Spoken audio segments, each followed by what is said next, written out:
papo, de micose até o rosto, vamos ver.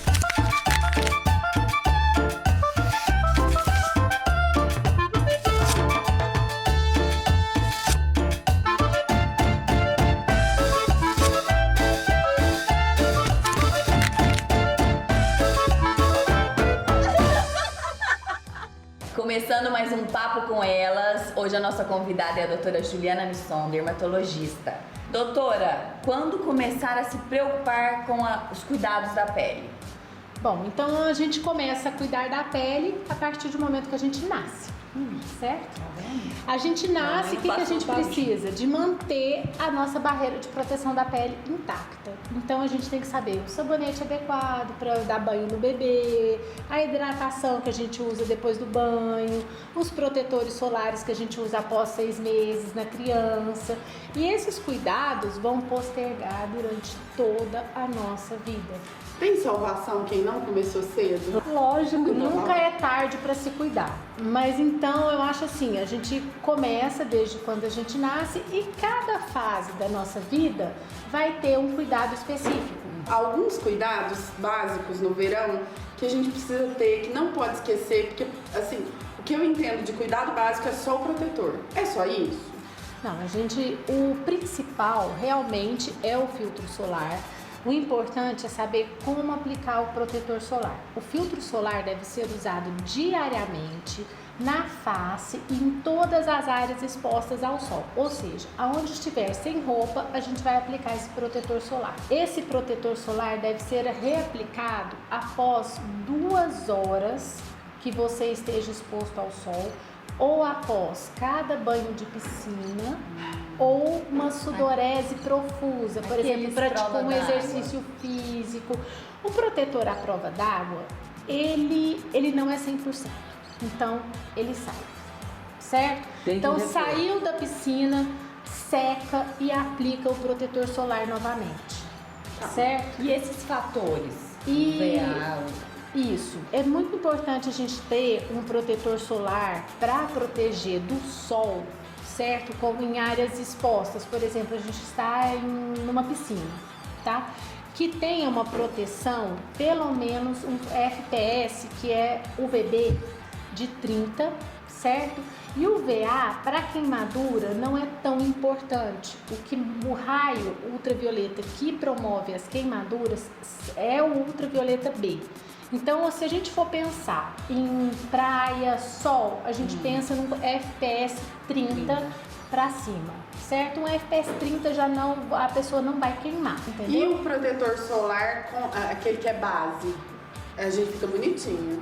Isso, ele é idêntico. Mas funciona? Funciona e ele é idêntico ao incolor, ao branquinho. Tô parecendo aquelas tia velha, né? A proteção é a mesma. A única coisa, Raquel, é que você tem um fator cosmético a mais naquele produto. É um plus. É um plus. Quem gosta de usar base, normalmente, não precisa de usar. É a base, depois o protetor solar, já usa o protetor solar com base. E eu tenho uma curiosidade sobre o melasma. Eu tenho e adquiri após a minha 2ª gravidez. Tá muito relacionado isso com gravidez ou é genético, tem tratamento, cura? O que é o melasma? Tá, então, gente, o melasma é diferente do que todo mundo pensa. O melasma é uma doença da pele, em que as nossas células que produzem melanina, que dá cor à pele, que fica marronzada, tem uma sensibilidade à radiação ultravioleta A do sol. É aquela que é constante das 7 da manhã às 7 da noite. O melasma, ele tem controle, mas não tem cura. E como ele é desencadeado pelo ultravioleta A, o que a gente tem que fazer? A gente tem que bloquear essa ação do ultravioleta A na pele. Só que o ultravioleta A não tem só no sol. Ele tem nas luzes frias, nas lâmpadas, certo? Naqueles refletores que dentista usa, cirurgião. Então, mesmo em ambiente fechado, a pessoa pode ter o melasma. Tá ativando, né? Isso. Só que o melasma é mais comum em mulheres, é mais comum em morenas, é mais comum depois dos 30 anos e ele pode ser desencadeado com as alterações hormonais. Principalmente que na gravidez a mulher tem muita alteração hormonal. Agora vamos fazer jabá, né? Porque merece. Tem algum laser que a doutora faz que consegue amenizar ou diminuir o que já tem? Porque se não tem uma cura, tem que ter um paliativo, né? Supõe. Existe vários tipos de melasma, tem alguns os melasmas superficiais, os mais profundos, os que têm vasos, os que não têm associação, que é só mancha, e determinados tipos de laser podem estimular e piorar o melasma. Certo? Então, tudo que você irrita aquela mancha, você piora o melasma, porque você gera uma resposta inflamatória. Então, hoje em dia, um laser para melasma que eu faço é só o Electra, que é um K-Switch, e que eu estou fazendo no consultório. São várias sessões, não é uma sessão, mas é um laser que não causa um rebote, a piora desse melasma. Eu acho que tem que ser muito bem explicado, muito bem supervisionado. Não vai sair fazendo laser que aparece não milagroso. Porque em vez de melhorar, você piora o negócio. Liga pra doutora Juliana. Doutora, me conta uma coisa. E a micose? Porque micose é uma coisa feia, chata, ninguém cuida, principalmente de unha. Mas verão é um tempo que tem micose na pele também, que na piscina, no mar até, areia. O que faz? O que a pessoa dá um caminho? O tratamento para micose de unha, ele não é feito num tempo menor do que 4 meses para a unha dos pés. E precisa de uma disciplina do paciente para poder tomar a medicação. A gente tem que ver se tem alguma interação medicamentosa com as medicações que os pacientes usam. Tem que procurar uma ajuda especializada. Especialista com um dermatologista. Eu acho. A unha ou funciona tratamento oral ou com esmalte, dependendo do grau que afeta a unha da micose, da onicomicose. Então, creme não funciona, nada de pingar funciona. Então isso aí às vezes é até uma falta de informação para poder fazer aquele tratamento. O preço desses produtos? Você consegue, não é barato não, tá? Principalmente esmalte antifúngico está em torno aí, vamos falar de R$100, tá? 80, R$100 um esmalte antifúngico. Mas os medicamentos antifúngicos hoje a gente tem, às vezes não é o melhor, mas tem condição de tratamento. E às vezes você consegue um tratamento em conta, com um medicamento diferente, que não é o melhor, mas que consegue debelar aquela infecção fúngica. Entendi. Cuidado com o rosto, é claro que é mais sensível, é o nosso cartão de visita também, enfim, todo cuidado é pouco, mas assim, e o corpo? Quais são os cuidados básicos que a gente tem que ter com o nosso corpo? Tá. Então, a pele em geral, certo? O corpo inteiro, a nossa pele, ela tem uma camada de proteção, que chama manto hidrolipídico. A gente tem que manter esse manto hidrolipídico intacto para a gente evitar infecções fúngicas, bacterianas, virais e alergias, certo? Como que a gente faz isso? A gente faz isso não agredindo tanto essa barreira de proteção, certo? E logo após o banho, a gente hidratar o corpo inteiro.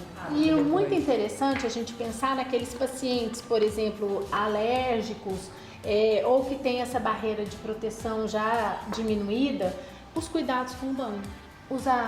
Tomar banho com água morna, sem bucha, de repente um sabonete mais nas partes íntimas, principalmente os bebês, idosos e os pacientes que têm doença dermatológica. Boa. Certo? Bucha.